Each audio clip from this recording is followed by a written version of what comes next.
Mesdames, Messieurs, bonsoir. Le plaisir de vous retrouver en ce moment dans cette édition de la semaine. Le président Azali Assoumani a reçu lundi Abeti Salam, l'ambassadrice de France auprès de l'Union des Comores, et le sénateur de Mayotte pour dresser le bilan des travaux de la 6e commission mixte Comores-France.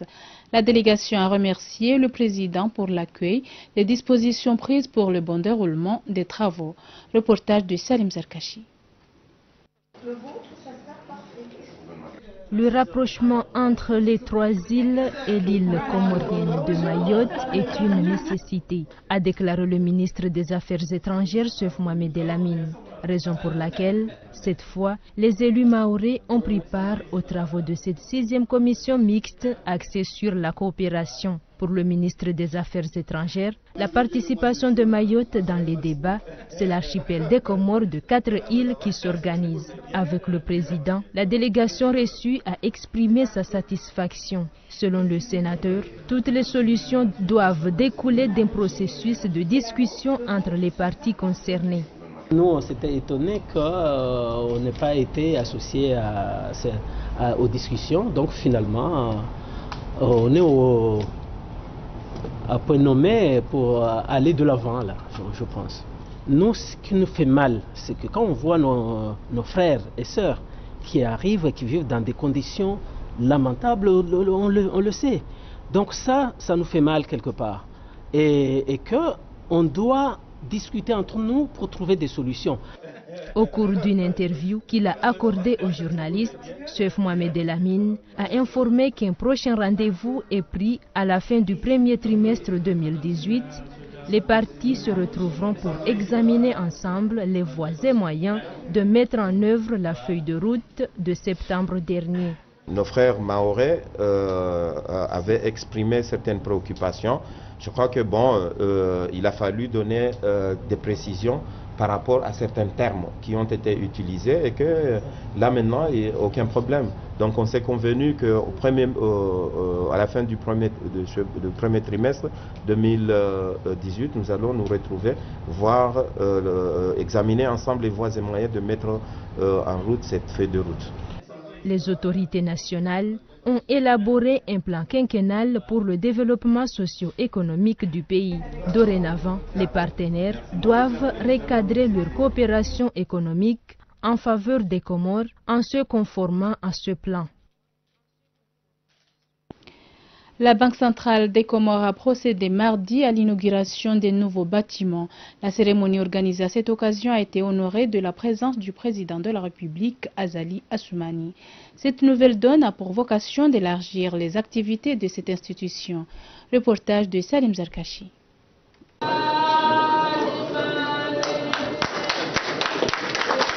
C'est en présence du chef de l'État et de nombreuses personnalités de l'intérieur et de l'extérieur que les nouveaux locaux de la Banque centrale ont été inaugurés ce mardi. La Banque des États d'Afrique de l'Est, la BCAO et la Banque de France ont été représentés à cette cérémonie. Pour le gouverneur de la Banque centrale des Comores, la BCC vient d'ouvrir une nouvelle page pour l'institution bancaire aux Comores. Le secteur bancaire, au premier rang duquel la Banque centrale des Comores ne devrait pas rester en reste. Cette vision nationale nécessite une profonde réflexion de notre système bancaire, notamment sur ses faiblesses actuelles, à pouvoir répondre à cet objectif. Le chef de l'État, Azali Assoumani, s'est quant à lui félicité du fait que le pays profite aujourd'hui du pluralisme bancaire. 10 ans après, et que de nombreux objectifs ont été réalisés. L'arrivée de ces nouvelles banques a profondément bouleversé le système bancaire comorien. La première action que nous avons entreprise dans le secteur bancaire dès 2004 a été de transformer la SNPT en 2 sociétés, une banque postale et une société de télécommunications. La deuxième action a été d'ouvrir le secteur bancaire et d'autres banques pour un double objectif: jouer la concurrence et accroître les crédits à l'économie. Ce fut alors l'entrée dans le paysage bancaire de l'exim, de la BFC et d'institutions financières décentralisées, IFD, telles que l'EMEC et les Sandouk.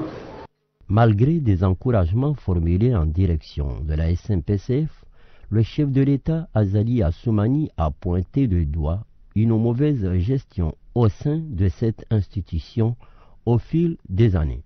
Le chef de l'État a aussi souligné l'importance d'avoir une vie paisible, de l'emploi pour la paix sociale. La situation de cette institution aujourd'hui s'est empirée au fil de ces 19 années à cause d'une mauvaise gestion et des pratiques contraires au principe d'une gestion rationnelle. La situation s'est dégradée d'année en année. À la CNPCF, il est inutile de citer et de donner plus de précision étant donné que nous sommes à la Banque centrale et que vous savez plus que quiconque cette situation. Dès 2016, la priorité de mon gouvernement était de sauver cette institution. J'ai écarté la proposition de fermer cette société qui pour nous constitue non seulement un patrimoine national, mais aussi une banque pleine d'avenir si elle est bien gérée. Pas besoin d'être banquier ou économiste pour comprendre qu'avec des flux salariaux de plus de 2,5 milliards par mois qui sont en constante croissance, une gestion bancaire efficace suffirait pour que la SNPCF redevienne une des premières banques de la place. Cette inauguration a été l'occasion pour le pays d'inaugurer aussi le premier musée national dédié à la monnaie et aux billets nationaux. Une étape très importante pour la mémoire du franc comorien. Autre volet de cette édition de la semaine, le ministre des Finances et du Budget, Seyd Ali Cheihan, et le directeur de l'Agence française de développement ont procédé mardi à Moroni à la signature d'une convention de financement sur divers projets. Reportage de Kassim Suleiman et Mustafa Aboubakar. Cette convention de 240 millions de francs comoriens va renforcer les capacités de maîtrise d'ouvrages publics et à la réalisation d'études sectorielles nécessaires à la préparation de nouveaux projets de développement à financer par l'AFD. Ce fonds, qui est de montant de 500 000 €, va nous permettre de faire l'étude de faisabilité du projet éducation, sur lequel l'AFD va s'engager en financement. Donc cette étude de faisabilité pourrait être réalisée au début de l'année 2018 pour avoir une décision de financement en 2018. C'est l'objectif que nous avons, c'est de pouvoir faire un programme important dans le secteur de l'éducation, en particulier l'éducation primaire et le secondaire. Sans avoir ces études à disposition, ces instruments à disposition, eh bien, ils auront moins de capacité de décision et de choix et de prioriser par rapport aux besoins du pays. Donc c'est très utile. Cette enveloppe permettra la réalisation d'une étude de faisabilité d'un projet d'alimentation d'eau potable à Moutsamoudou. Le ministre des Finances, Seyd Ali Cheihan, a mis l'accent sur la nécessité d'avoir des financements pour la réalisation de ces étapes avant d'attaquer un quelconque projet. Nous avons beaucoup de projets à réaliser et comme vous le savez, un projet doit être préparé, doit être étudié et cette étude, ça coûte de l'argent. Donc, et sans cette étude, le projet ne peut pas malheureusement avancer. Donc c'est le pas décisif de tout projet, c'est l'étude. Une étude bien faite, ça représente des chances énormes de pouvoir mobiliser des financements. Un projet, quelle que soit sa pertinence, s'il n'a pas été étudié ou si l'étude n'a pas été bien faite, bien sûr, vous savez que ce projet-là n'a pas de chance d'aboutir. La signature de cette convention est la première pour la nouvelle ambassadrice de France aux Comores, Jacqueline Bassamazoni, et elle laisse entrevoir beaucoup d'espoir pour les Comores.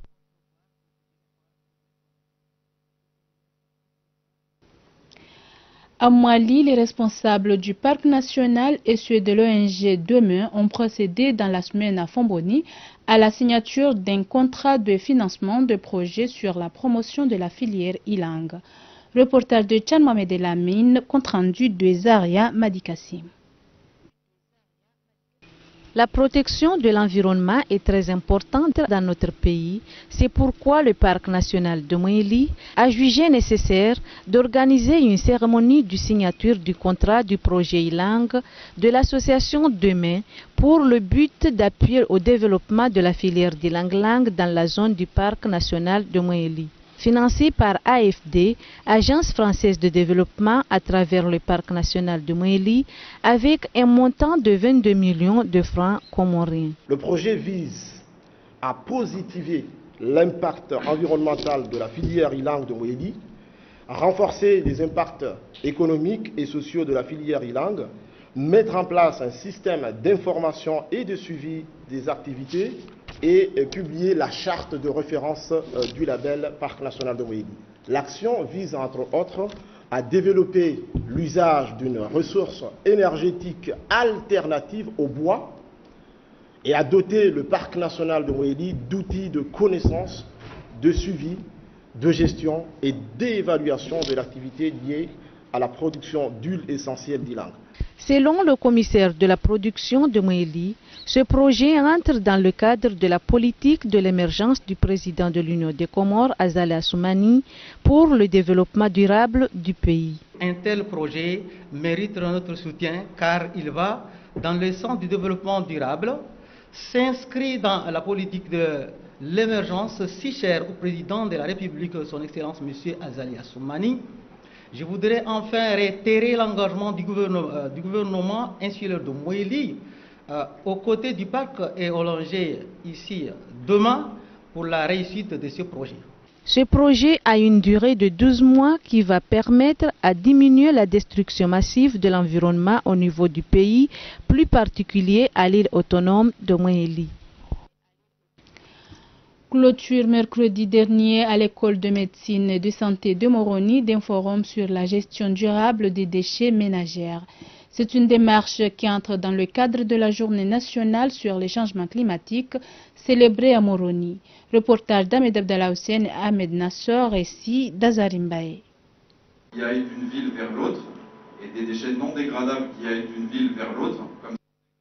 Cette séance de travail de 2 jours a été d'une grande importance car elle a permis aux participants de déterminer les axes prioritaires pour une politique sectorielle de gestion durable des déchets ménagers et par conséquent pour la protection de l'environnement.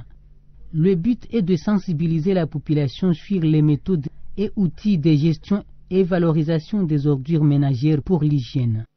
Pour l'instant, ces appareils sont des appareils qui sont épuisés et jetés par quelque part dans des endroits publics ou n'importe où. Donc notre objectif, on a pu aller récupérer ces déchets pour venir faire fonctionner tous ces déchets pour produire de l'électricité. Comme ces déchets ont été avant de manière à produire de l'électricité rentable, mais en ce moment sont tellement épuisés, donc on a pu récupérer ça pour faire une manière très simple et très facile. Comme on est des étudiants, on n'a pas beaucoup de moyens pour fabriquer d'autres grosses ou développer d'autres moyens, mais juste pour faire une démonstration, pour pouvoir montrer aux gens qu'il y a la possibilité de faire d'autres quelque chose qu'on ne peut pas prendre et jeter tout simplement. Au terme des travaux, il a été question de montrer à l'assistance l'utilité de l'événement en faveur de la protection de l'environnement. Les professionnels et chercheurs en la matière ont eu à éclairer l'opinion sur les expériences réussies de valorisation et recyclage des déchets au sein de l'océan Indien et du continent pour montrer les possibilités de développement économique. Ce stand, c'est pour montrer les activités de recyclage et de production d'énergie renouvelable à partir des déchets. L'ONG Bandabitsi a volé une fois de plus au secours de l'environnement dimanche dernier au site de mangrove de l'INGES, Institut national de la jeunesse et sport. Une opération de nettoyage qui a duré toute la journée. Reportage de Mouanadjouma Papali et Ayatollah Mahmoud. Ce site du mangrove, situé à côté de l'IGS, était serviable aux anciens jeunes lycéens après leur éducation physique. Transformé à un site d'ordures de toutes sortes, Bandabiti, conscient des conséquences néfastes liées au changement climatique, a fait appel à tout un chacun pour se débarrasser de ces ordures. Une journée ne serait pas suffisant vu l'état impitoyable de ce site. Les mangroves, ce sont des plantes, pour être un peu bref, parce qu'il a une diversité de bénéfices, mais la plus fréquente, suite au réchauffement climatique, les mangroves absorbent plus, rien que ceux qui sont là, ils absorbent plus de carbone que la forêt du Kartala. Donc pour nous, les mangroves, ce sont des espèces à protéger, parce que non seulement il y a la question environnementale, mais il a aussi des possibilités, des vertus médicinales aussi. Il travaille aussi sur la nappe phréatique. Donc toutes ces valeurs vont être expliquées ici aujourd'hui. La sécurité civile a contribué sa part pour redorer ce site de mangrove, son image toute particulière. Les responsables de l'armée nationale appellent la population à faire preuve de responsabilité. L'environnement, c'est très important pour nos enfants. J'ai amené mes enfants aujourd'hui pour savoir que c'est pas très bien de vivre dans les ordures. Donc l'armée, avec le chef d'état-major, il a toujours été d'accord avec ces actions. Donc pour nous, c'est l'environnement sain. C'est ça au fait l'objectif. Les mangroves là, il faut beaucoup de temps pour faire ça. Même un mois je peux dire, si on fait ça tous les jours. Mais si on fait ça tous les dimanches, il faut attendre au moins 6 mois. Quelles sont les mesures prises pour sensibiliser la population afin qu'elle soit consciente du danger lié à la dégradation de l'environnement au moment où la mairie de Moroni a mis les bouchées doubles pour le ramassage des ordures? Ne serait-il pas temps de sanctionner toute personne qui jettera les ordures un peu partout?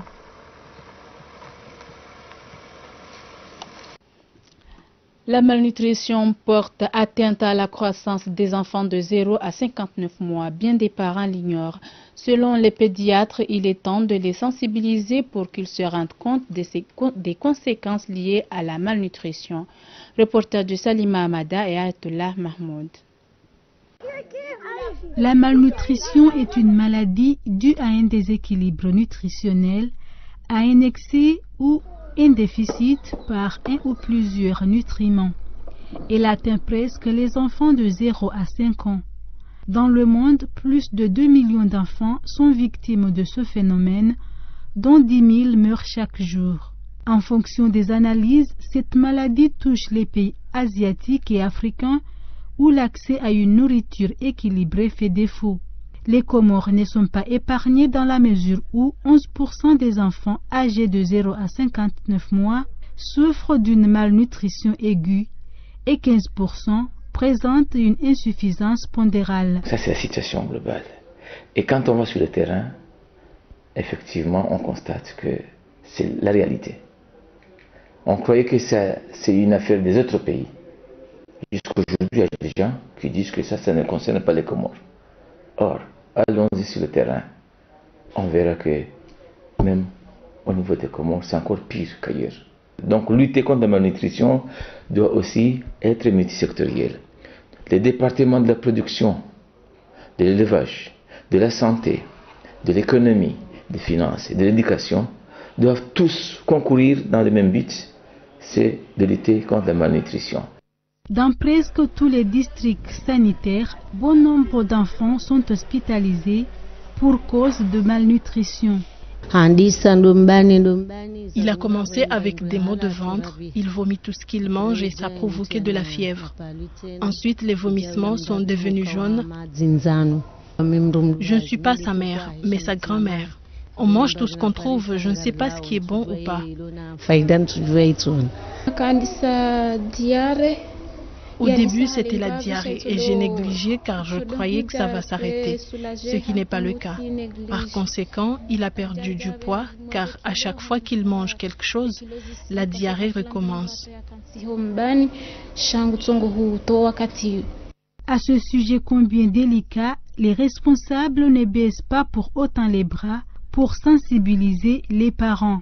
Nous avons constaté que les malnutris qui viennent ici ou bien ceux qui sont dépistés, la majorité ce sont des enfants qui ne sont pas régulièrement allaités par les mères.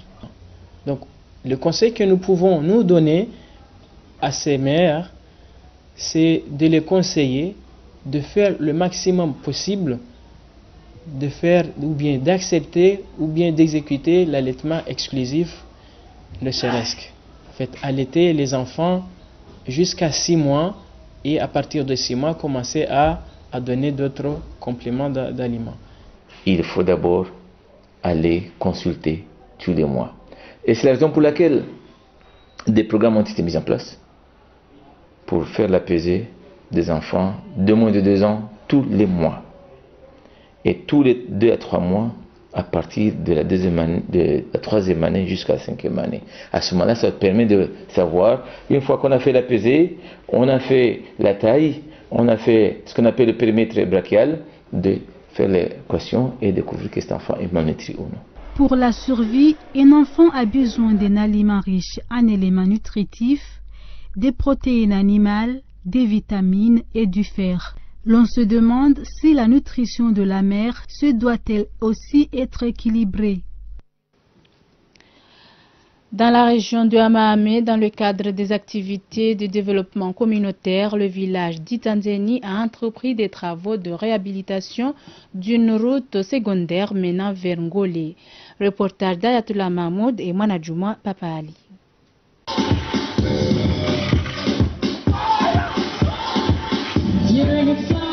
Chaque génération apporte sa contribution pour le développement de la localité d'Itanzeni dans la commune de Hamahame-Nyumamdro. Il s'agit cette fois de réhabiliter la route menant vers Ngolé, une localité voisine. C'est une route secondaire qui va permettre d'agrandir le village puisque certains habitants construiront leurs maisons aux alentours. Elle va surtout faciliter la circulation. Il n'y a pas que les habitants d'Itanzeni qui vont bénéficier de cette route. D'autres, comme ceux de Bambadjani, peuvent l'emprunter pour se rendre à Ngolé au lieu de passer par la route principale. C'est principalement la diaspora qui finance ces travaux. Les superviseurs des travaux nous ont confié que pour le moment, ils ont reçu un peu plus de 16 millions de francs comoriens de la part de la diaspora de France. Quant à ceux qui sont sur place, ils prennent les dispositions pour que les travaux soient effectués convenablement. C'est nous qui sommes engagés pour uniquement des travaux, superviser les travaux du début jusqu'à la fin. Parce que si nous ne travaillons pas, si nous ne fournissons pas nos efforts, donc nous serons obligés de prendre d'autres personnes pour les payer. Alors, pour éviter de payer encore des gens, c'est nous qui faisons ce travail. C'est nous qui faisons tout le travail en qualité de maçon, en qualité de manœuvre. C'est nous qui faisons ça. Tout cela, c'est pour éviter de ne pas payer des gens parce qu'on n'a pas assez d'argent. Pour mener à bien ce chantier, 2 groupes ont été constitués, aussi bien les notables que les jeunes du village. Tous œuvrent pour embellir l'image de la localité. C'est pour qu'on puisse aller très vite, parce que sinon il y aura quand même une ignorance. Une fois qu'on sera tous ensemble ici, est-ce que c'est vrai, ça peut avancer? Et nous avons jugé utile de partager les gens. Ceux qui commencent par là-bas et ceux qui commencent par ici. Comme ça, on va tout faire pour qu'on puisse aller très vite au lieu de rester à un seul côté. Nous remercions nos frères, nos sœurs qui se trouvent en France, parce que nous savons très bien que ce n'est pas nous qui les avons envoyés en France travailler pour nous, pour le village, mais ils sont envoyés par leur famille. Mais quand même, ils prennent une très grande part au développement du village. Nous leur souhaitons un bon séjour en France. Et nous leur souhaitons aussi bonne réussite dans leur activité villageoise et familiale. Chaque dimanche, l'ambiance est au rendez-vous pour ces habitants qui s'adonnent à cœur joie dans la réhabilitation de cette route.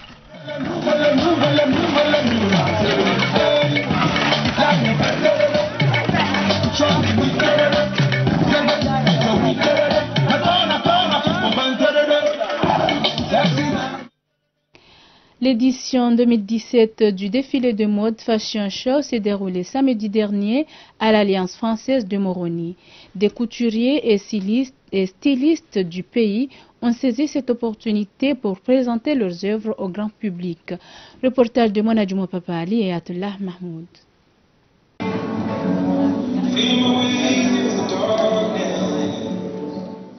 Ça y est, les jeunes ont enfin compris qu'il est temps de créer de l'emploi.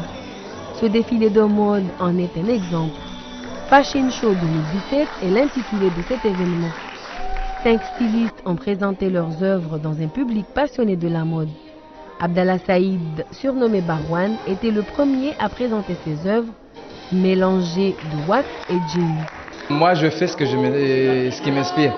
Que ce soit là comme moi, en fait, moi, je présente beaucoup le wax. En fait, le wax m'inspire beaucoup, comme le chiromani, comme le lesso. Je fais des vestes en chiromani, je fais des vestes en lesso, je fais même des robes en lacis. Mais en fait, je ne peux pas tout montrer aujourd'hui. Zakaria Mohamed n'était pas du reste. Farouk Antoine, jeune incarné du talent dans la mode, a surpris le public.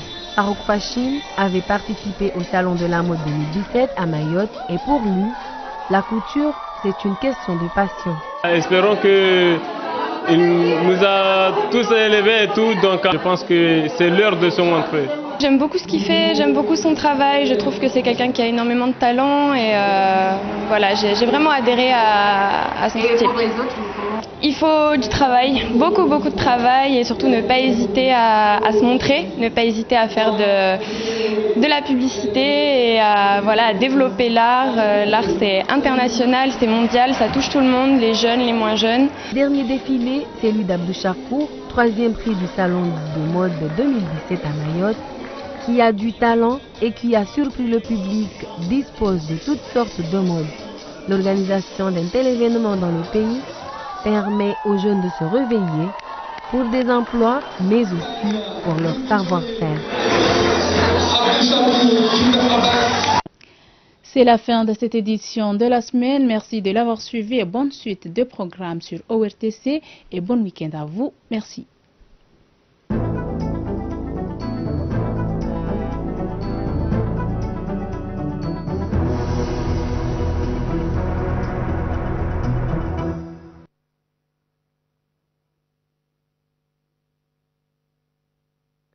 إحساننا مساوي